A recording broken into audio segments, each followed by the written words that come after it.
Días, gracias. Perfecto. Bueno, buenos días a todos y a todas. Un gusto estar acá con ustedes hoy. Una alegría también ver varias caras conocidas de varias instituciones con las que trabajamos, instituciones financieras y también instituciones vinculadas al REIF. Así que una alegría estar acá con ustedes. También veo caras que no conozco, así que voy a hacer una muy breve introducción de lo que es el REIF por las dudas de que alguien haya caído ahora como nuevo a esta situación. El REIF es un fondo de innovación en energías renovables que está financiado por el Fondo Conjunto de las Naciones Unidas para los Objetivos de Desarrollo Sostenible, que está implementado por las Naciones Unidas y donde también participa el MIEM, el Ministerio de Ambiente, UTE y OPP. El REIF lo que hace, tiene un programa donde genera conocimiento y hace varias cosas, pero entre otros también financia proyectos a través de créditos en verticales tecnológicas que ya están definidas, que son verticales tecnológicas que impulsan una segunda transición energética. Por ejemplo, hidrógeno verde, bombas de calor, almacenamiento, movilidad eléctrica y aprovechamiento energético de residuos. El REIF lo que tiene son acuerdos con 7 bancos en plaza, ¿no? Y hasta el día de hoy financió 17 proyectos con un total de 5.4 millones de dólares, que a su vez apalancaron 30.3 millones de dólares y están asociados a 114 toneladas de CO2 de emisiones evitadas en la vida útil de los proyectos. Eso es un poco muy rápidamente lo que es el REIF. ¿Por qué este webinar? ¿Y a qué venimos hoy? Bueno, lo que son los Sustainability Linked Loans en inglés son los créditos atados a metas vinculadas a la sostenibilidad. En criollo, quizás para también los que recién lo escuchan por primera vez, la idea acá es atar condiciones de financiamiento a indicadores KPIs, también se le dice, de sustentabilidad. Básicamente, yo defino un KPI y si después lo cumplo, en algún momento en la vida útil del crédito, por ejemplo, me bajan las tasas. O si no lo cumplo, por ejemplo, me suben las tasas, ¿no? Porque va para los dos lados el tema. Así que ese es un poco el kit o a lo que venimos hoy. Esto funciona tanto para créditos como para bonos. Y un poco cómo surge esto es porque se nos acercaron instituciones financieras el año pasado preguntando sobre esto, viendo la oportunidad de empezar a armar el mercado para esto, cómo funciona la verificación, etcétera. A su vez empezamos a tener conversaciones con el MEF, que también tenía interés por el otro lado de esto. Y bueno, y tuvimos la suerte de que estamos muy vinculados con la empresa ERM, más que nada con Fred Seifert, que también es asesor del REIF.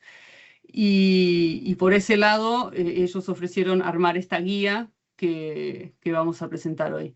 Esta guía es una guía, no es más que esto, no es una hoja de ruta, no es prescriptiva, sino la idea es como empezar a hablar de este tema, empezar a nosotros entender qué es lo que hacen los demás países, cómo se podría esto aterrizar en Uruguay. Entonces es un poco esto. Y bueno, no quería dejar de agradecer, bueno, todo el apoyo que recibimos de parte del MEF en todo esto, los varios intercambios que tuvimos, con las varias instituciones financieras que también venimos intercambiando y diciendo bueno, qué se necesita, cómo es esto. El apoyo invaluable también de varios técnicos del Ministerio de Ambiente y del MIEM que se tomaron el tiempo de revisar los KPIs casi que a título personal. Así que muchísimas gracias por eso también. Y bueno, a nivel de agenda, solo comentarles que vamos a tener una breve intervención de parte de Juan Labat, que es el coordinador de asuntos ambientales del MEF, como para que nos dé un poco el contexto política pública de esto. Y después pasaremos a una presentación de Fred Seifert, que es el socio de RM y el que está vinculado también al REIF, para después al final tener también una pequeña ventana para intercambio, para preguntas. Mi sugerencia sería que vayan anotando las preguntas en el chat, ¿no? Así no interrumpimos la presentación de Juan y después de Fred, y después vamos después eligiendo preguntas del chat como para ver que Fred y Juan puedan responder. Ahí también indicarles que el documento mismo está en las últimas ediciones, las últimas cosas que le estamos puliendo, y la idea sería esta semana, antes del jueves, mandarle ya a todos los que están registrados acá al correo acceso también a la guía misma. Así que de mi lado, nada más. Un gusto estar acá con ustedes y le paso la palabra a Juan, que ya lo vi, no está en mi pantalla porque yo no veo a todos a la vez, pero está por ahí. Así que Juan, Gracias. sin más, te paso la palabra y te escuchamos. Gracias, Esther. Primero, gracias a Esther, gracias al equipo de RAIF y al equipo de RM por la elaboración de la guía y la organización de este webinar. De parte del MEF, simplemente compartir 3, 4 mensajes o reflexiones. Antes, aclarar que probablemente voy a usar más el término ambiental, pero porque es mi área de conocimiento y mi área de trabajo, pero probablemente eso es aplicable a lo sostenible, a lo social y a los aspectos de gobernanza de la sostenibilidad, pero mi sesgo me va a llevar probablemente a usar más la palabra ambiental, que es donde me siento cómodo. Como decía, compartir 3 cosas. La primera, estamos trabajando desde el Ministerio de Economía en la promoción de las finanzas sostenibles. Eso lo hacemos muy coordinados con el Banco Central, con el Ministerio de Ambiente, con el Ministerio de Ganadería, con el Ministerio de Industrias, Energía y Minería. Las razones para hacerlo es muy sencillas y probablemente todos lo tengan claro.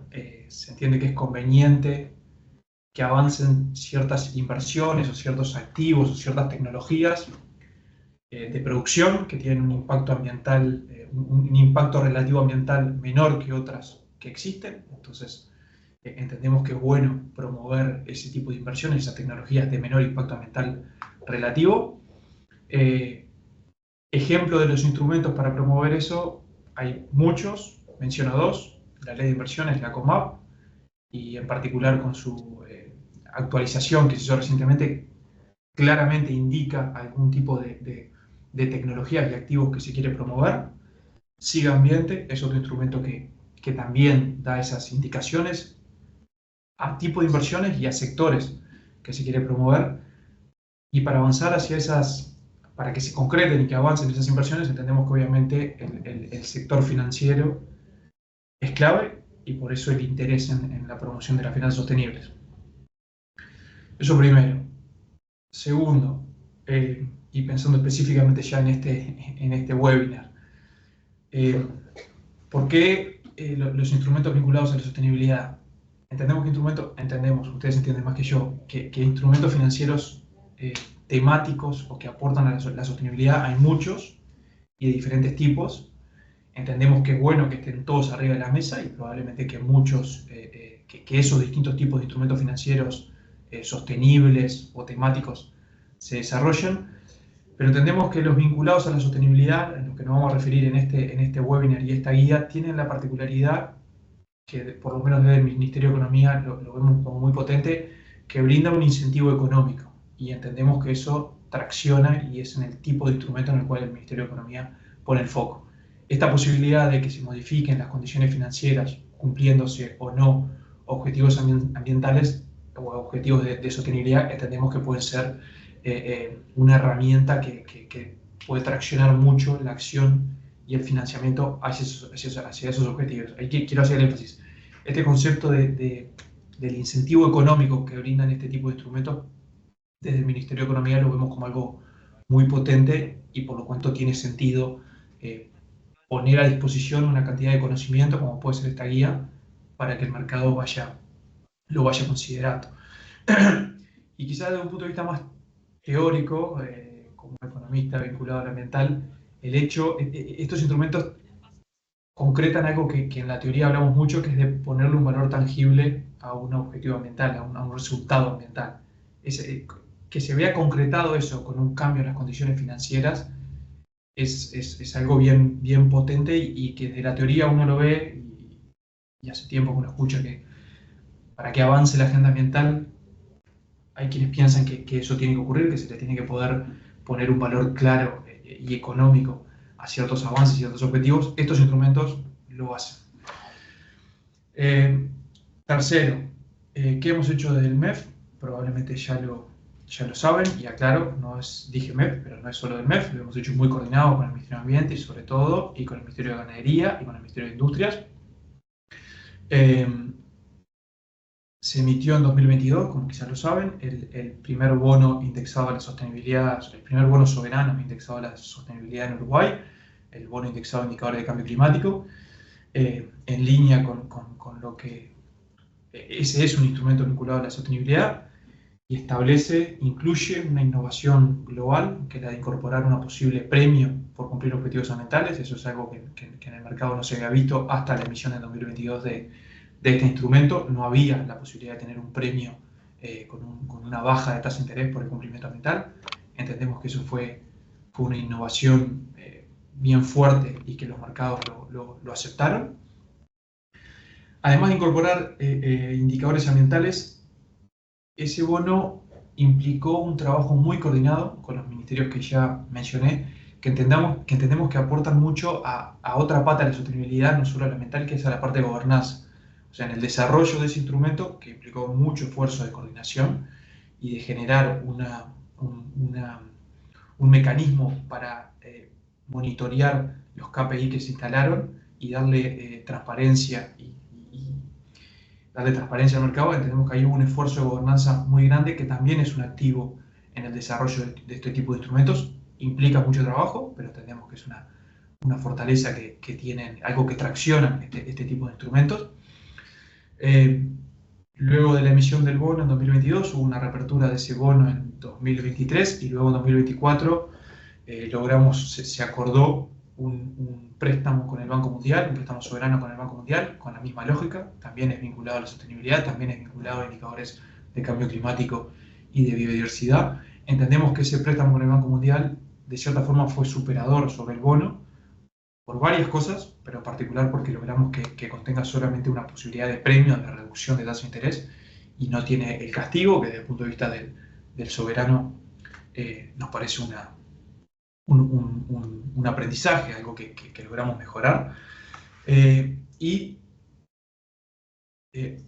Hoy, habiendo habido un cambio de administración, estamos trabajando con otro multilateral en un nuevo préstamo indexado a la sostenibilidad.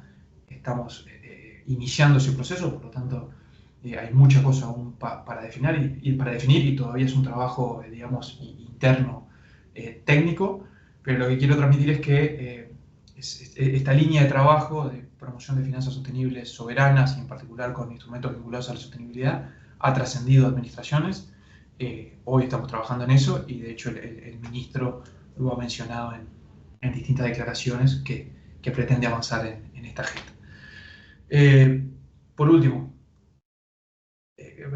pensando en esto, reflexionamos a la interna del MEF el interés que puede haber del sector privado en el desarrollo de instrumentos vinculados a la sostenibilidad. Obviamente ahí ustedes lo saben mejor, pero comparto algunas de las reflexiones que tuvimos de este lado. Entendemos que esto puede tener un valor reputacional y comercial, que privados emitan o desarrollen este tipo de instrumentos. Bienvenido, si eso ocurre seguramente es porque hay clientes que lo valoran como algo positivo. Pero además hay algo, compartirles una reflexión que sobre todo la vimos durante el diseño y la emisión del bono soberano, que es que más allá que estos instrumentos vinculados a la sostenibilidad tienen la posibilidad de una reducción de tasa de interés, entendemos que de cumplirse los objetivos ambientales, el propio instrumento o el propio emisor puede ganar en valor, puede valorizarse y que eso de hecho puede compensar la reducción de la tasa de interés, pensando sobre todo en el inversor que espera una rentabilidad. Eso lo vimos muy claro en las discusiones, en el diseño y en la negociación del bono soberano que mencioné. Obviamente no lo podemos confirmar que eso vaya a ocurrir hasta 2027, cuando se se cumplan los objetivos establecidos en el bono, ahí veremos cómo se comporta el mercado y si esta tesis de valorización del instrumento o del emisor se confirma. Me quedo por ahí, solamente agradecer a Rafe y al equipo de RM y ojalá que la guía sea de utilidad. Muchas gracias. Muchas gracias, Juan, ¿no? Por tus palabras. Y bueno, más allá de que al inversor le genera como ese valor, quizás también atrae otro perfil de inversores que quizás hasta ahora no estaban tan interesados, ¿no? Eso también me lo mencionaste en algún momento, que también es un plus de estas cosas, ¿no? Quizás hablas es un idioma que atrae otro perfil. Vamos directamente a la guía, al hueso. Los dejo con Fred Seifert, socio de RM y también asesor del RAIF. Fred, ¿estás por ahí? ¿Vas a compartir una presentación? Hola Esther, buenos días a todos y todos. Sí, estoy por acá. Un gusto poder finalmente, después de tantas discusiones, idas y venidas con el documento, presentarlo. Y ojalá, bueno, por cierto, esta semana aún van a recibir esta primera versión. Sí, yo tengo una pequeña presentación acá. Es importante resaltar que mi presentación no va a entrar en el grano de los indicadores de las cifras, porque, bueno, sería súper tedioso. Em, pero voy a dar como una visión general de lo que es la guía. Pienso que hay alguien con el micrófono abierto.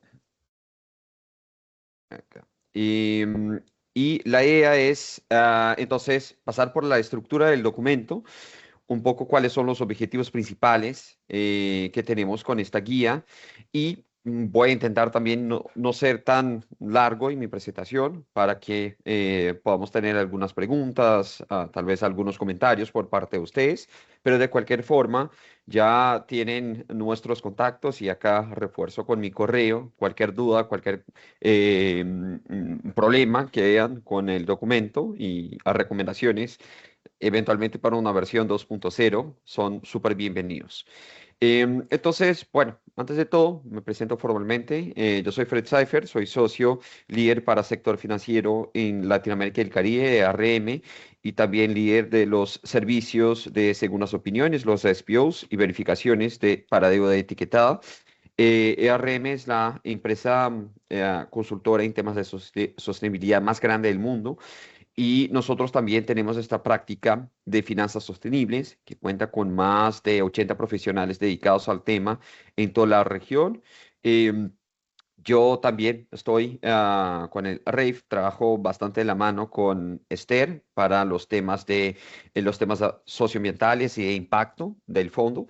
Entonces, siempre un gusto hablar del contexto uruguayo y ver cómo podemos hacer para jalar esta agenda de sostenibilidad cada vez más en el país. Pienso que un punto bastante interesante aquí para empezar, como no es un instrumento que estamos súper acostumbrados de escuchar en el mercado financiero. Yo vengo de las finanzas, digamos, tradicionales antes de estar en todos estos temas de sostenibilidad. Nosotros ya hemos escuchado tal vez un poquito más de los bonos verdes, sociales, sostenibles o green bonds, para a los que les gusta un poco más del anglicismo. Em, Estos bonos son bonos como tradicionales en los cuales nosotros agarramos los fondos, los recursos y ponemos en proyectos específicos. En este caso, estos bonos verdes, sociales, sostenibles, los estamos poniendo en proyectos que tienen alguna adicionalidad ambiental y o social, ¿no? Pero tenemos un caso especial de estos bonos o mismo de préstamos en los cuales en vez de pensar en el uso de estos fondos para proyectos puntuales, específicos o mismo para un portafolio de proyectos, nosotros pensamos más en metas, ¿no? Entonces acá lo que hacemos es establecer una o más metas, en general, de acuerdo con los estándares de mercado, y ya los vamos a revisar, una meta asociada al tema de clima, en especial temas de emisiones de gases de efecto invernadero y entonces otras metas asociadas. Vamos a ver también que no es posible asociar toda y cualquier meta, ni desde el punto de vista del tema que definimos para esta meta, ni para los parámetros, ¿no? Para las cifras específicas para alcanzar durante la vigencia del bono o del préstamo. Entonces, acá lo que pasa es que estos instrumentos, dentro de lo que son de etiqueta sostenible, ellos son un poquito más flexibles en términos de cómo se utilizan los fondos, ¿no? Los recursos obtenidos a través de estas operaciones. Sí, en el caso de las emisiones basadas en uso de fondos, tenemos estos proyectos o al menos categorías de proyectos elegibles muy bien definidas. Acá lo que tenemos son estas metas, estos objetivos. Entonces, cualquier acción pensada para el alcance de estos objetivos pueden recibir estos fondos y ser cuadradas como acciones elegibles, ¿no? Como algo que puede recibir los fondos de la operación. Entonces, por ejemplo, si en el caso de una emisión de un bono verde tradicional, uso de fondos, financiamos a un proyecto de energías renovables dentro de una emisión basada en metas. Si tengo la meta de reducción de mi huella de carbono en un X%, todos los temas de capacitación, cambio de sistemas internos y todo, además de, claro, las intervenciones más directas con el uso de tecnologías y todo para la reducción de las emisiones en sí, todo esto es posible a recibir los fondos. Entonces, la asignación de estos fondos es libre desde que conlleve al alcance de la meta establecida. Entonces, esto es el enfoque de la guía, trabajar un poquito más en estas emisiones basadas en metas, porque si miramos al mercado, lo que hay de guías, de orientaciones, hay mucho más para estas emisiones basadas en fondos y mucho menos para las basadas en metas. Y como vamos a ver, hay un reto específico acá, que es un poco lo que mencioné anteriormente, de que estas metas no es que existe un parámetro de mercado que dice, ok, si vas a hacer una emisión basada en metas, tiene que ser la meta de reducción de emisiones de gases de efecto invernadero de un 20 o 30 o 40%. No es así. Depende mucho eso de la ubicación, del emisor, de su sector, de las características del mercado local. Entonces, hay bastante discusión de lo que es una meta bien establecida o no, versus lo que es una categoría elegible o no, que las taxonomías y todo eso apoyan bastante en este sentido. Todo lo que trabajamos dentro de este contexto de emisiones basadas en metas viene de buenas prácticas de mercado. De hecho, los mercados de bonos de deuda etiquetada es bastante basado en principios de mercado y mucho menos en normas, en reglas nacionales, ¿no? Entonces, no es común ver países con normas de su autoridad financiera estableciendo una emisión de un bono debe seguir este y este paso. En Latinoamérica y el Caribe me acuerdo solamente de dos países que tienen normas específicas para eso, que son Paraguay y Bolivia. Los otros mercados en general lo que hacen es seguir estas buenas prácticas internacionales, especialmente a través de sus bolsas de valores, que ahí sí ellas establecen como manuales, directrices, orientaciones de cómo hacer estas emisiones. Y las buenas prácticas que tenemos vienen, por un lado, para los bonos, ¿no? De la International Capital Markets Association, que ya estableció varios documentos con estas orientaciones para los bonos verdes, sociales, Green Bond, Social Bond Principles, directrices para bonos de sostenibilidad, Sustainability Bond Guidelines, y tenemos también los principios específicos para los bonos vinculados a la sostenibilidad, cometas, Sustainability Linked Bond Principles. Y para los préstamos tenemos las directrices establecidas por el Loan Markets Association, que tiene estos principios, un poco lo que vamos a mencionar acá, de cómo establecer estas metas, cuáles son los pasos para una emisión. La diferencia es que nuestra guía está muy enfocada en los principales sectores que hemos identificado para la economía uruguaya y también ya hicimos como un filtro de cuáles son los temas específicos, temas materiales específicos dentro de estos sectores que pueden tener metas asociadas, ¿no?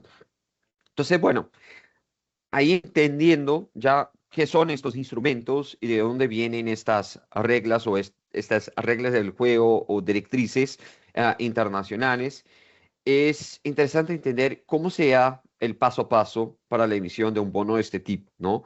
En primer lugar, es importante definir un KPI, un Key Performance Indicator. Entonces, acá es cuál es el indicador que vamos a usar, cuál es el tema material que hemos dentro de la institución, de la operación, de la institución emisora, que hace sentido que tengamos una meta asociada, ¿no? Entonces, definimos uno o más temas.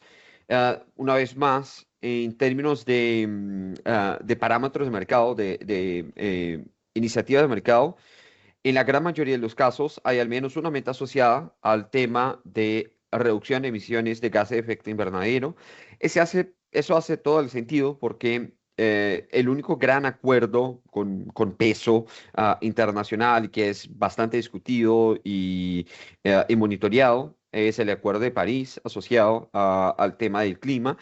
Y también dentro de lo que tenemos el mercado de bonos etiquetados básicamente, hay una gran iniciativa que certifica emisiones y todo, que es el Climate Bonds Initiative, que tiene, como su nombre lo indica, mucho que ver con el clima. Entonces, tener una meta asociada al clima es ya una condición de mercado bastante bien establecida. Eso no significa que otras metas no puedan ser asociadas, ni que no pueda existir una emisión sin una meta de reducción de emisiones, aunque claro, ahí vamos a tener bastantes discusiones y la aceptación por el mercado puede ser un poquito más difícil, ¿no?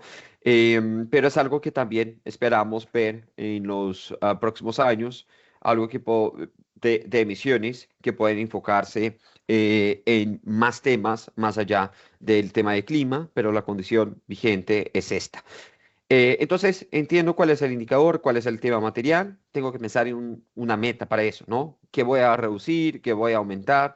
Em, y esta es una discusión que no es muy fácil y es el core de la guía que tenemos, porque en la guía sí tenemos todo un primer capítulo dedicado a lo que son estos instrumentos, un segundo capítulo que es básicamente esto, ¿no? Las etapas para llegar a estas metas, pero yo diría que el principal que tenemos acá es cómo definir estas metas, ¿no? Entonces, cómo llegar a estos indicadores específicos, dado el contexto uruguayo, y acá está como la mayor parte de la discusión y donde está más material, digamos, nuevo frente a lo que ya existe en otras partes.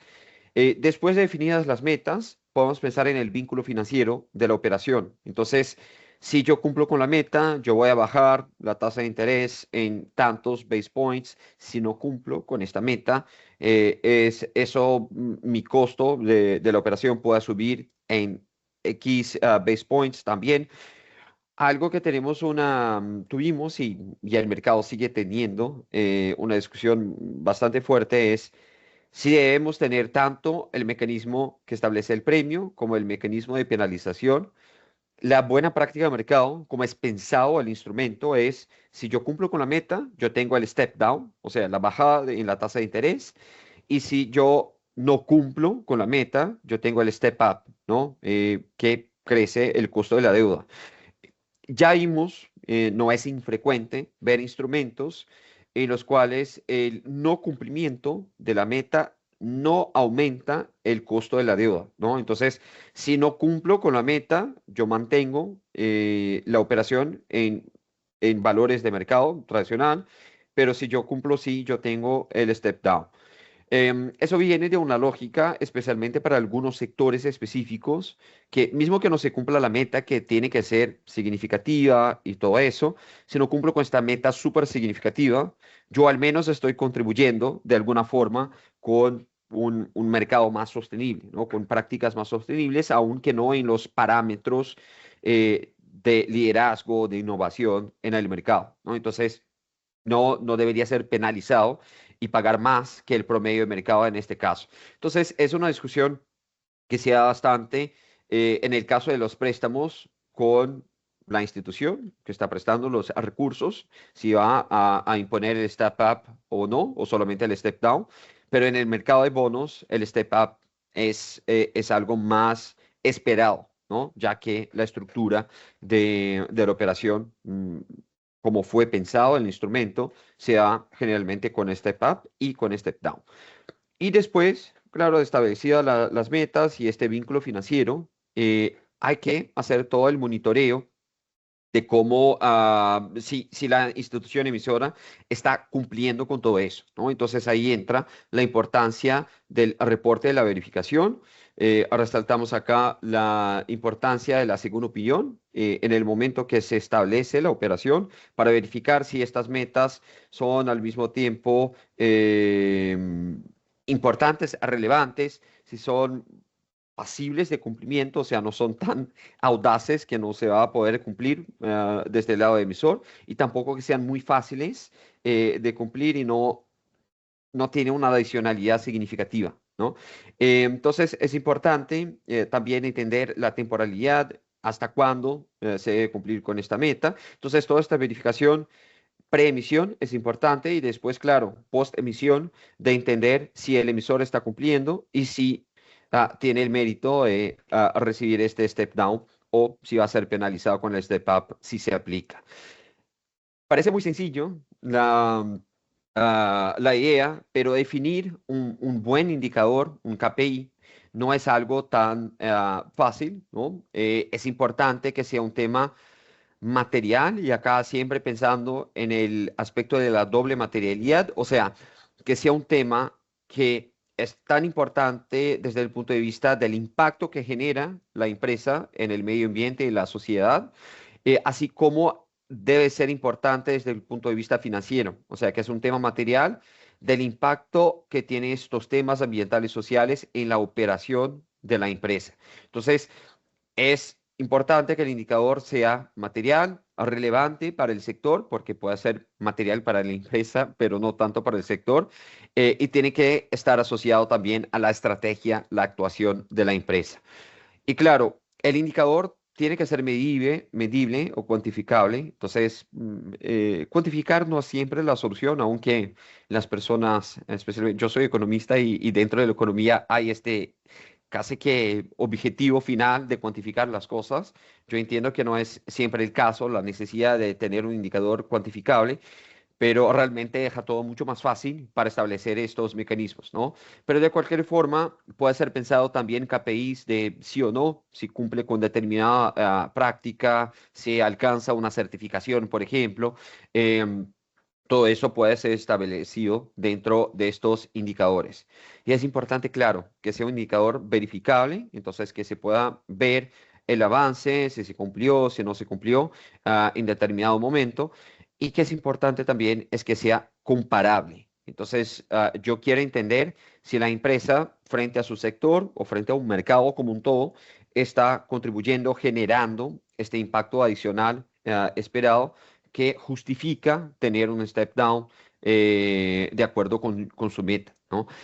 Y esta comparación, cada vez más tenemos instrumentos o herramientas para utilizar para hacer estas comparaciones. Por ejemplo, desde de ICMA, de International Capital Markets Association, tenemos una plantilla en Excel que se llama Illustrative KPIs Registry. Entonces, por sector pueden ver cuáles son los KPIs materiales, pero hay otras iniciativas también, como el GRI, el Global Reporting Initiative, que tiene cuáles son los temas, mucho más pensando desde la materialidad de impacto, que son relevantes para las empresas en diferentes sectores. El SASB, Sustainability Accounting Standards Board, que tiene también estas matrices de materialidad, acá ya pensando en el tema de materialidad financiera, para entender cuáles son los aspectos ambientales sociales más relevantes que más afectan a empresas de diferentes sectores. Todo eso está en la guía, estas referencias, para que puedan apoyar a ustedes a definir estos indicadores o estos temas materiales para entonces pensar en las metas. Y cuando hablamos de las metas, ahí sí tenemos un reto aún más grande, porque nosotros, primero, tenemos que identificar el KPI, una vez más, un tema material relevante para la empresa y el sector. Después, recolectar datos históricos de la empresa, entonces entender cuál fue el desempeño de la empresa en los últimos años para que podamos también proyectar. Y eso es importante para no establecer metas que sean muy difíciles o muy fáciles. Entonces, por ejemplo, si yo tengo una situación de una crisis económica o una pandemia, por ejemplo, yo tengo que las emisiones en los últimos 3 años, imagínense que están en 2023 y están empezando las emisiones de los últimos 3 años, 20, 21 y 22, entonces 2 años de pandemia, y cuando pensamos acá las emisiones están bajitas, ¿no? Y cuando yo establezco una meta de emisiones y yo pongo una reducción de un 20%, puede ser muy difícil para la empresa cumplirlo porque está considerando un historial de emisiones muy bajas por condiciones ajenas a su actuación, ¿no? Es mucho más de mercado. Entonces hay que pensar en este caso y se puede pensar en el caso al revés, ¿no? Tuvimos una situación de una sobredemanda en un año específico, las emisiones están súper altas. Y yo pienso en reducirlas en unos 20%, pero al final este fue un año outlier en todo el historial de la empresa y esto me facilita alcanzar las emisiones, ¿no? Entonces, es importante considerar un historial un poquito más largo y tener esta sensibilidad de lo que pasó en este periodo para que no tengamos estos problemas, tanto para el lado positivo, o sea, para facilitar el cumplimiento de las metas por el lado del emisor, como dificultar. Em, y claro, hay que validar esta consistencia. Entonces también acá el SPO, la segunda opinión, va a apoyar de modo bastante interesante. Y ahí entramos en 3 puntos principales para la definición de esta meta, ¿no? La meta supera el desempeño pasado, entonces acá estamos pensando en el benchmark histórico, ¿no? De la empresa. Entonces es importante y es bastante fundamental que si estamos pensando, por ejemplo, en indicador de uso de energías, de emisiones, del uso de agua, hay que existir una reducción. Y si estoy pensando como desde el punto de vista de empresa, al menos este benchmark histórico nosotros tenemos que cumplir. Entonces hay que presentar una reducción significativa del uso de agua, de energías, de emisiones, considerando el desempeño anterior, con todos los disclaimers que mencioné anteriormente, pero después de pensar que sí, ok, yo estoy proponiendo una reducción significativa en términos de desempeño histórico, pero si yo comparo con el mercado, esto es significativo porque yo puedo ser también una empresa que consume mucho más energías, que consume mucho más agua, que realiza mucho más emisiones de GEI versus el promedio del mercado. Entonces, indicar que yo voy a reducir un 20%, aún así yo puedo estar por arriba del promedio del mercado o estoy en máximo poniéndome en el medio del mercado y no es el objetivo de una emisión basada en metas, ¿no? El objetivo de una emisión basada en metas es ir un poquito más allá. Entonces, además de considerar mi desempeño histórico, yo tengo que considerar también cómo están mis pares dentro de este mercado, ¿no? Entonces, esta es la importancia de la comparabilidad. Entonces, yo tengo que establecerme como una entidad que está mejor, está entre los líderes, best in class en el mercado, frente a la meta que estoy proponiendo. Al menos estas dos, yo iría para una emisión de un bono, especialmente en el mercado local, tiene que ser cumplidas, ¿no? Yo tengo que cumplir con el benchmark histórico de la empresa y con el benchmark del mercado. Pero hay un punto adicional que es bastante interesante, especialmente para emisiones en mercado internacional y para aquellas entidades que también buscan ponerse como innovadoras o líderes de mercado. Acá estamos hablando del benchmark científico. Estamos hablando de establecer metas que tienen que ver con los principales acuerdos internacionales, las mejores prácticas de mercado. Entonces, utilizando el ejemplo de clima, yo tengo que establecer una meta que está asociada, por ejemplo, al Acuerdo de París y las contribuciones nacionalmente determinadas en Uruguay. Existen iniciativas y metodologías pensadas en estos casos, especialmente la iniciativa Science Based Targets, SBTI, que propone diferentes escenarios sectoriales, entonces escenario de 2 grados o menos, ¿no? Si estoy cumpliendo con el Acuerdo de París, al menos el escenario de 2 grados y ojalá, y especialmente si podemos pensar en una meta en este sentido, el escenario de 1.5.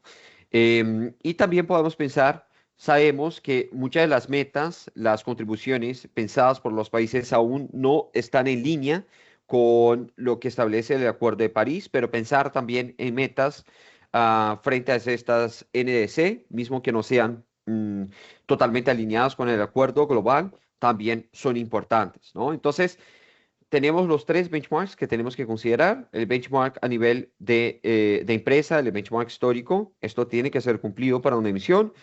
El benchmark de mercado, o sea que yo estoy mejor que mis pares en el mercado, esto también tiene que ser cumplido para una emisión. Con estos dos, una emisión a nivel del mercado nacional ya es súper defensable. Y tengo el tercer punto, que el benchmark científico. Ahí estamos hablando de las mejores prácticas posibles en una emisión de este tipo y también permite que esta emisión se sostenga dentro del mercado internacional. Y entonces entramos en el tema del step up, step down, que ya discutimos bastante acá, ¿no? Entonces, la idea es, hacemos una emisión, antes de la emisión hacemos el SPO para verificar si las metas son consistentes y anualmente vamos verificando si estas metas fueron o no cumplidas. Si fue cumplida, tenemos acá el step down.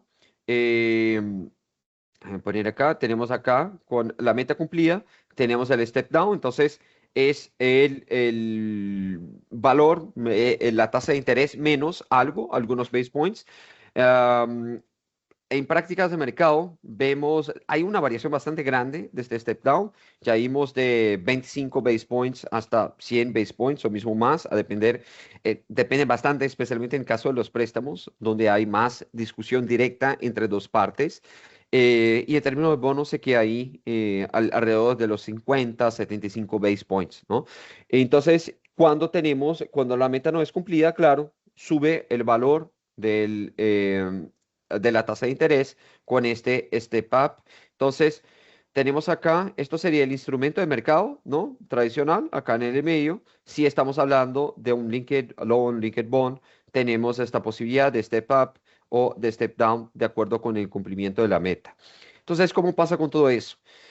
La verificación externa es bastante importante y acá resaltamos una vez más este punto porque es una tercera parte que apoya tanto el emisor del bono o la entidad que está tomando el préstamo, cuanto los inversionistas o la institución que está realizando el préstamo, ¿no? Entonces, es una tercera parte independiente que va a decir para ambos si esta meta es consistente, si es posible de alcanzar, considerando las capacidades y todo el desempeño histórico de la empresa, si la temporalidad está adecuada.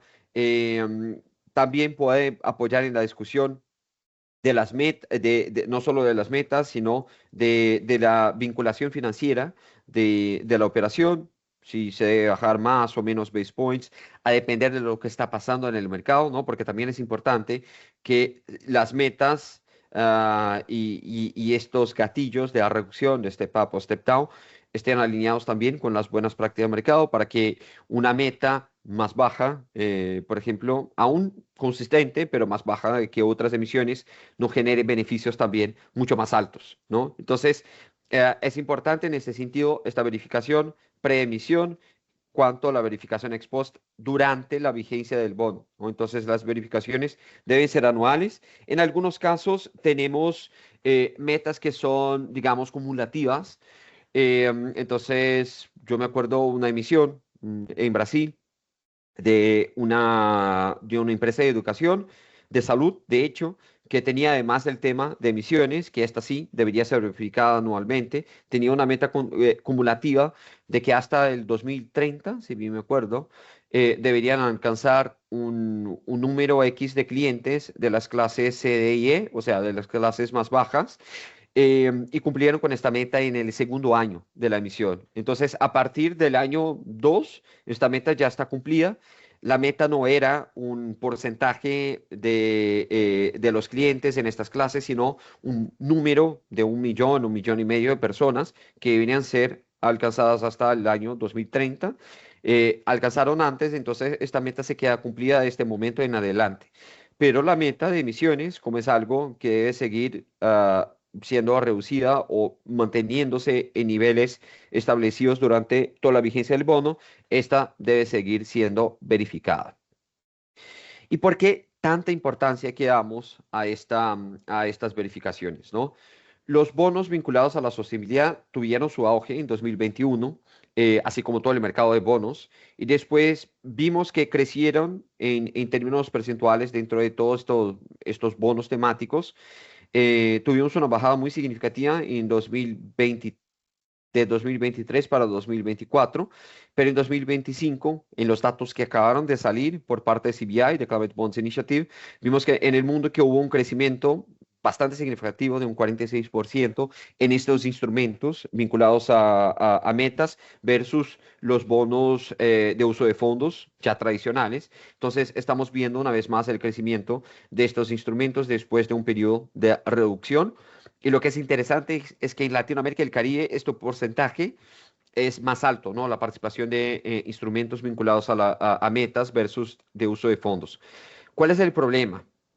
En todos los años de esta verificación de CBI, la gran parte de las emisiones basadas en metas tienen metas no alineadas. No alineadas con estos compromisos globales, o sea, con el Acuerdo de París, con las contribuciones nacionalmente determinadas. En el año pasado, 2025, llegamos al mejor año de alineamiento de estas metas y este mejor año es que 40% de las emisiones tienen metas alineadas con estos escenarios del Acuerdo de París. O sea, un 60%, más de la mitad, no están alineados. Y cuando vemos esto desde el punto de vista histórico, es aún peor. En 2024, el porcentaje de emisiones alineadas fue de un 19%, en 2023 un 35%. O sea, estamos siempre ahí con metas muy bajas desde el punto de vista de la solidez, de lo que deberían transmitir. Y claro, nosotros que estamos actuando en la agenda de sostenibilidad tenemos que dar el ejemplo y trabajar en pro de tener metas consistentes, ¿no? Entonces, el principal tema que vemos es asociado, claro, a las emisiones de gas de efecto invernadero. La gran mayoría de las emisiones, un 70% más o menos de las emisiones, considera metas de reducción de emisiones de gas de efecto invernadero que no están alineadas con la CDC del país, con el Acuerdo de París y con los principios de Science Based Target Initiative, ¿no? Entonces, es bastante importante considerar em, es, este contexto local, las necesidades y capacidades de cada entidad para cumplir con estas metas. Y acá es el punto principal y el tema core de la guía, ¿no? No voy a entrar en el detalle de cada una de las tablas, ni tenemos el tiempo, pero para que ustedes entiendan cómo funciona este capítulo, nosotros seleccionamos 3 sectores que vemos como bastante relevantes dentro de la economía uruguaya: ganadería, construcción y transporte. Y dentro de cada uno de estos sectores, nosotros discutimos, uno, cuáles son los temas materiales, o sea, los KPIs que pueden ser utilizados por las empresas. Y entonces entramos en los SPTs, o sea, las metas que pueden ser establecidas, considerando buenas prácticas de mercado, ¿no? Entonces, para cada uno de estos 3 sectores, nosotros creamos unas tablas bastante largas con temas de la categoría ambiental y temas de la categoría social y cuáles son los parámetros, thresholds, como quieran, para estos indicadores y de dónde sacar la información para definir estas cifras específicas para el caso uruguayo, ¿no? Hacemos varias veces referencias metodológicas a iniciativas internacionales. Entonces, por ejemplo, en construcción tenemos las certificaciones internacionales, EDGE, LEED, BREEAM y todo eso, pero en muchos casos también reforzamos iniciativas nacionales. Tenemos certificaciones nacionales para construcción, tenemos para el sector de ganadería, por ejemplo, guías metodológicas para el tema, tenemos cuestiones también regulatorias. Entonces traemos todo eso para estas tablas para que un potencial emisor pueda verificar, ok, yo quiero discutir una emisión o un préstamo vinculado a la sostenibilidad, cuáles son los temas y qué tengo que revisar para establecer esta meta específica. Como mencioné al inicio, esta es una guía, no es algo prescriptivo que ustedes tienen que seguir sí o sí estas cifras. Es todo bastante negociable entre las partes, pero como demostré en la diapositiva anterior, hay el riesgo bastante significativo de que las metas establecidas no estén de acuerdo con las buenas prácticas internacionales. Entonces, esta guía viene para reducir estos riesgos, entonces mantenerse dentro de estos indicadores que son súper comunes en emisiones a nivel internacional y que son respaldados por iniciativas que también tiene este alcance global. Y claro, con esta capa más de entender las especificidades del mercado local y las directrices y cifras que tenemos específicamente para Uruguay, facilita bastante el proceso. Y para finalizar, bueno, ustedes van a recibir la guía, estamos súper abiertos a los comentarios de ustedes, cualquier duda también nos buscan. Tenemos una pequeña sección que no traigo acá los números porque no es el enfoque de la guía, pero hicimos un ejercicio bastante teórico del potencial del mercado uruguayo para emisiones y préstamos vinculados a la sostenibilidad. Y nosotros vemos que hay un potencial bastante significativo en el país, considerando, por ejemplo, no el volumen total, pero la participación relativa en los instrumentos financieros de otros países como Chile, Brasil y México. O sea, si pensamos no que el mercado uruguayo va a crecer a los niveles de estos países, sino que la participación de estos instrumentos etiquetados tenga la misma participación de los instrumentos del mercado de deuda total en el país, como de estos tres países, tenemos un potencial bastante grande, ¿no? Para eso, claro, estos instrumentos deben ser consistentes, con metas consistentes, y por eso viene la guía. Entonces me quedo por acá para que tengamos unos pocos minutos para dudas críticas y comentarios, y agradezco bastante a ustedes por la atención. Muchas gracias. Muchísimas gracias, Fred. La verdad que clarísimo, como siempre. Tengo una sola pregunta en el chat de Rafael. No sé si alguien más se anima a ponerlo en el chat. Más que bienvenido. La pregunta de Rafael va más dirigido hacia los KPIs, porque lo escribió cuando estabas hablando de los KPIs, y habla de cómo sincronizar un KPI con tiempos biológicos, ¿no? O sea, y ahí quizás antes de darte la palabra, Fred, lo que ya se me ocurre es que el KPI lo vas a tener que medir en el plazo del crédito, ¿no? O sea que más allá de eso no sirve nada que sea después de que finalice el crédito. Eso por un lado, pero Fred, te doy la palabra como para pensar en tiempos biológicos y KPIs. Sí, eso es una buena pregunta porque si, por ejemplo, pensamos en emisión, o sea, para ganadería o mismo para silvicultura, estamos hablando de tiempos que muchas veces son más largos que la vigencia del bono. En algunos casos sí tenemos bonos de maturidad bastante larga, que eso facilita para estos casos, pero de cualquier modo, las metas son establecidas para el periodo del bono, ¿no? Entonces, puede ser que puedan ser pensadas de forma de que en este periodo que no casan tanto con, digamos, con el periodo final de la operación y de la ejecución de la inversión, después de 7, 10 años, por ejemplo, pero que en este momento X, durante la vigencia del bono, ya existen indicios de que hay una reducción específica para esta fase del proceso productivo, ¿no? Otra forma de hacer también es pensar en metas que no estén asociadas exactamente a fases eh, eh, más largas del periodo productivo. Entonces, utilizando los dos casos, si estamos hablando de sector de ganadería, un sector silvicultura, que son los dos que me ocurren, que tiene estos tiempos biológicos bastante claros, la obtención de una certificación, en vez de pensar ya las emisiones directas de toda la fase de engorde o la fase por ejemplo, de crecimiento de los árboles, es algo que se tiene que pensar, ¿no? Entonces, entendemos la limitación que hay de un instrumento de mediano corto plazo versus lo que tiene de largo plazo. Y lo que se tiene que pensar acá es exactamente eso, de partes de la cadena productiva, del proceso productivo, que pueden estar dentro de estos periodos, o mismo metas que tienen estos alcances desde el inicio. Una certificación es algo que se obtiene al inicio y tiene que ser renovada, por ejemplo. Entonces, tener esta renovación es algo también que puede ser acompañado durante la vigencia del bono. Entonces, hay posibilidades en este caso, pero sí, hay que discutir en cada uno de ellos, a pensar en la duración del bono y qué parte de la cadena productiva, del proceso productivo, podemos alcanzar con estos KPIs. Perfecto. Clarísimo. Julián acá pregunta, por ejemplo, ¿el fondeo para los Sustainability Linked Loans se imagina que vendrá de la banca local o de fondeo internacional?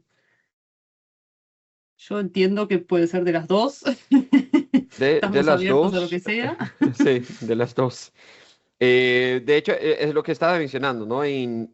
Si vemos este documento de CBI, ¿no? State of the Market se llama y tiene en varios idiomas. Es como una revisión del mercado de etiquetada en el mundo. Si miramos en el mundo, las emisiones de deuda basada en metas tienen una participación relativa menor en el mundo que en Latinoamérica y el Caribe. Esta es una señal de que los mercados locales en Latinoamérica y el Caribe aceptan bastante este tipo de instrumento. Entonces puede ser de ambas las formas, ¿no? Genial. Una pregunta súper puntual acá también para el transporte de gases renovables por aire. ¿Cómo identificar un KPI?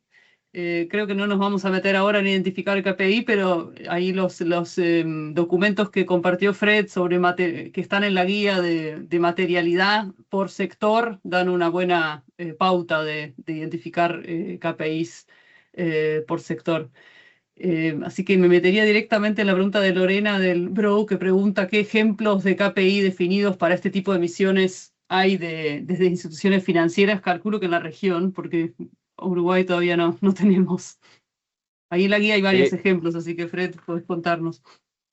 Sí, en la guía incluimos algunos ejemplos en cada una de las etapas de una emisión. Vamos incluyendo algunos ejemplos de emisiones. Entonces combinamos acá un poquito en la parte teórica. Entonces, cuáles son las buenas prácticas, de dónde vienen las referencias de cifras y todo eso. También con estos ejemplos prácticos con enfoque en Latinoamérica. Por veces traemos ejemplos de otras regiones. Si estamos hablando de un bono emitido por una institución financiera, lo que es casi que necesario es que sea una meta de la reducción de emisiones asociadas a la cartera, ¿no? Cuando hablamos de instituciones financieras, estamos hablando que las emisiones de la cartera son en general 700 veces más grandes que las emisiones directas. Entonces, para que tengamos una meta consistente desde el punto de vista de una institución financiera, tiene que ver con la cartera. Y ahí, claro, si tengo una meta de descarbonización de cartera de un 20%, no significa que dentro de cada sector tengo que reducir un 20%, ¿no? Hay cómo hacer eso de diferentes formas. Me enfoco en los sectores carbono intensivos y ahora ya no acepto este tipo de inversión. Por ejemplo, en energías, ya no trabajo con carbón. Y eso ya reduce mi huella en no sé cuántos por ciento. O mismo, yo no tengo ningún tipo de exclusión a priori, pero solo trabajo con clientes o con operaciones con niveles de tecnología o de prácticas mejores. Eso también va a reducir mis emisiones en un X%. Entonces, si es una emisión directamente, una emisión de un bono directamente por una institución financiera, yo diría que tiene que ver con la cartera. Si es la institución trabajando con sus clientes, ahí sí, hay toda la guía aquí para pensar cuáles son las metas para cada sector, para cada tipo de cliente que pueden ser pensadas, ¿no?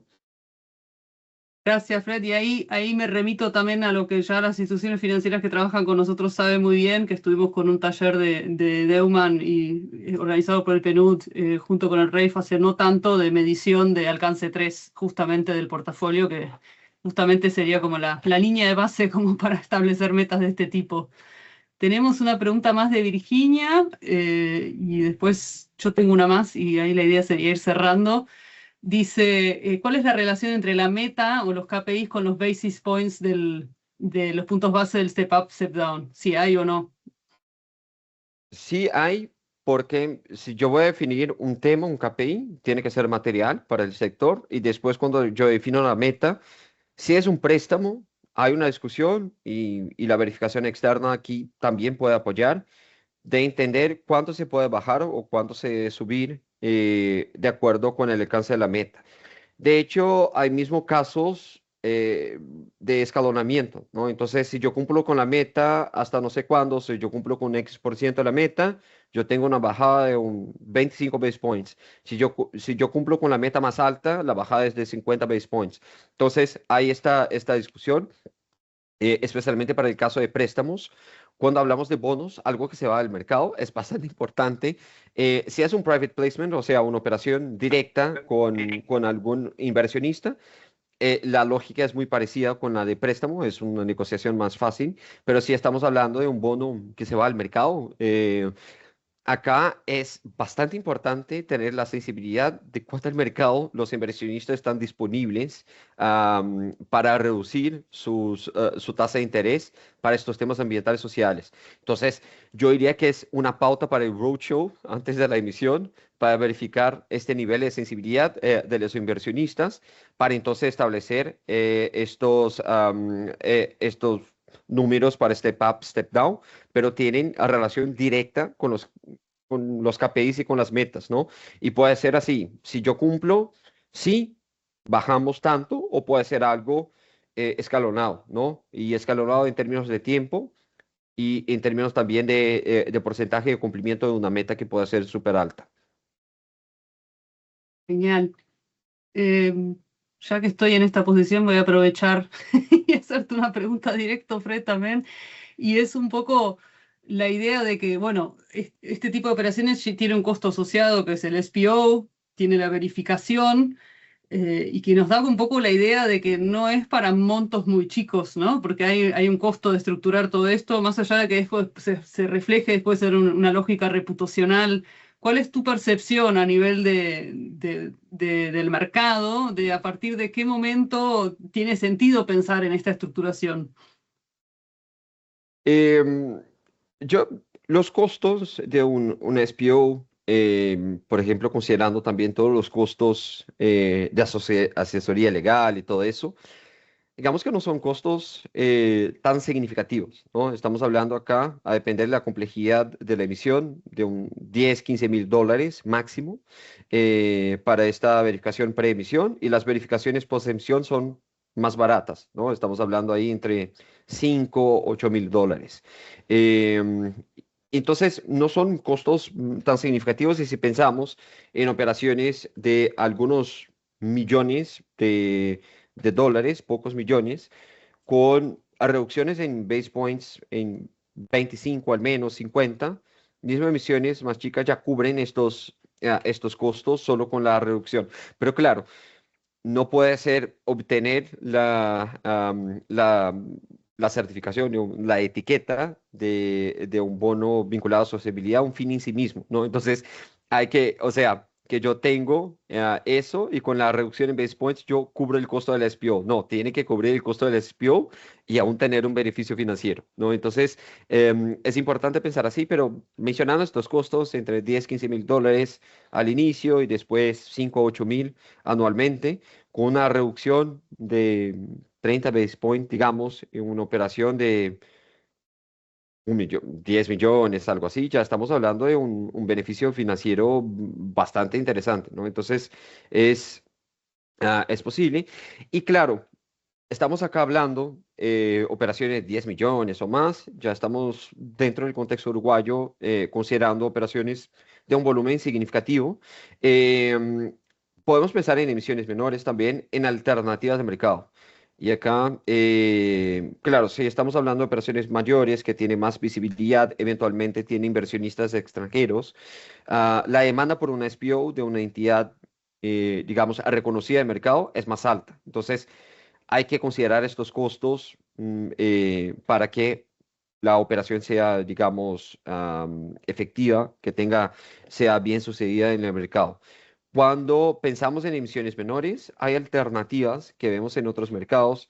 En Argentina, por ejemplo, vemos las universidades y sus centros de estudio en sostenibilidad proporcionando este tipo de opinión. Es algo factible también, algo a ser desarrollado dentro del mercado. Y también nosotros vemos especialmente en operaciones que involucran solo dos partes, como los préstamos, que por veces no hay esta verificación externa, ¿no? Aunque una vez más, la práctica de mercado es la verificación externa, especialmente para bonos y préstamos de monto mayor. Eh, pero para estas operaciones entre dos partes que ambos están de acuerdo y hay los riesgos para ambos los lados, ¿no? De nuevo contar con una verificación, también es posible pensar y también existe la posibilidad de que se desarrollen actores locales más baratos para estas emisiones menores. Genial, está bueno tener esa claridad también de que quizás tampoco es una herramienta que solucione todos los problemas en el mundo, ¿no? Como decía también Juan, es algo entre varios, pero a partir de cierto monto el costo se absorbe, ¿no? A partir de cierto tamaño de operación. Acá hay una última pregunta todavía de Rafael que no quiero dejar de hacer, que dice si se puede plantear un acuerdo dinámico con acceso a bonos compensatorios de buenas prácticas, ¿quién sería el que certifica? No la termino de entender la pregunta del todo. ¿Planteas un acuerdo dinámico con acceso a bonos compensatorios de buenas prácticas? ¿Quién certificaría? No sé si Fred, Yo, no, ¿vos lo entendés? pienso que acá el acuerdo dinámico es básicamente el bono que tiene condiciones mejores o peores a depender del desempeño. Entonces Sí. entiendo el Ok. dinámico como eso. Compensatorio por buenas prácticas, o sea, si tienes buenas prácticas, tienes esta compensación en términos de menores costos financieros. Entonces, las certificaciones es lo que estamos mencionando acá. Antes de la emisión, una verificación externa, una SPO, como llamamos, ¿no? Una opinión de segunda parte. Es interesante que es un tercero que está verificando si las metas son alcanzables, son satisfactorias. em, y si los mecanismos financieros establecidos entre la meta y el beneficio para el emisor o quien está tomando el préstamo son significativos, alineados con el mercado. Entonces, el SPO tiene este objetivo. Y después la verificación ex post, ¿no? Después de la emisión también para verificarse si el emisor sigue cumpliendo con los parámetros establecidos, ¿no? Entonces, resaltamos dentro de la guía la importancia de contar con esta verificación. La gran mayoría de las operaciones, tanto uso de fondos cuanto basadas en metas, en el mundo, no solamente en el mundo, ¿no? Y en Latinoamérica también cuentan con esta segunda opinión. Es una buena práctica de mercado y es algo bastante aceptado tanto por los emisores y especialmente, claro, por los inversionistas. Entonces, esta, digamos, entidad de segunda opinión no es una certificación per se, no es, así que llamamos considerando las prácticas de auditoría y todo, entonces es un proceso distinto, pero es lo que sirve de evidencia de que sí, las metas son consistentes y después que sí, estas metas siguen siendo cumplidas. Bueno, muchísimas gracias, Fred, por tu tiempo, por tu dedicación, por tu claridad. Quería pasar a la palabra a Antonio, que es el director del comité de inversión del que yo también formo parte del RAIF, para dar unas palabritas de cierre. Antonio, ¿estás por ahí? Sí, sí, estoy, Esther. Bueno, no, simplemente agradecerles a todos, especialmente a ti, Fred, por la dedicación, por la profesionalidad con que nos ayudaste a encarar esta guía. Desde el RAIF, uno de los objetivos que nos hemos planteado fue catalizar este tipo de operaciones. Y para catalizar, para potenciar este tipo de operaciones, lo primero que tenemos que generar es conocimiento. Y es bajar esa barrera de desconfianza que puede, a todos nos pasa cuando incurrís en este tipo de operaciones. Así que lo primero fue generar este conocimiento, esta guía, que seguramente va a ser de mucho apoyo para todas las contrapartes. Creemos que como RAIF tenemos un papel para jugar, de hecho ya lo empezamos a jugar de una forma bastante primaria, con un primer crédito, con 2 sets de indicadores que discutimos mucho en la interna con un cliente nuestro. fuimos bastante buenos, solo pusimos un step down. Fred, no te teníamos para discutir eso. Seguimos a Juan Labat ahí y solo hicimos un step down. Pero entiendo que los bancos tienen un rol clave para jugar en este desarrollo de instrumentos, y también las empresas públicas, porque entendemos que la cadena tiene que ser, así como el gobierno da un mensaje de emitiendo bonos de este tipo, el segundo escalón tienen que ser las empresas públicas, que tienen que, y esto tal vez es una opinión personal, pero como grandes jugadores del mercado lo tienen que poner dentro de su agenda, y nosotros como RAIF, como un instrumento de cataliza este tipo de operaciones, también podemos apoyar. Nuestro apoyo es técnico, nuestro apoyo es visibilizar el instrumento, dar guías de apoyo, y que luego las grandes empresas también lo tomen. Entendemos que muchos bancos sí están trabajando. A la pregunta de Julián, nosotros estamos participando junto con un banco local y un multilateral en un crédito atados a KPIs. Les puedo decir que es un proceso súper desafiante. Uno puede pensar que determinar un KPI puede ser muy sencillo, pero cuando empiezas a rascar ves que no es tan sencillo. Así que Juan eso nos transmitió en algunas reuniones con él, lo desafiante que es determinar un KPI, y también lo desafiante que es que haya una tercera parte que pueda ser la que lo mida, quién es, que le dé certezas y seguridad a todos los involucrados. Así que desde nuestro lado, agradecerles a todos, especialmente a todos en el MEF, en el Ministerio de Ambiente, Industria, a ti, Fred, y a todos los involucrados. Quedamos a la orden para avanzar cuando se compartan las guías, y esperamos poder participar en alguna operación ya este año. Bueno, muchísimas gracias. Terminamos por acá. Súper puntuales aparte, así que, Ay, bueno. antes de que se vayan, perdón, esto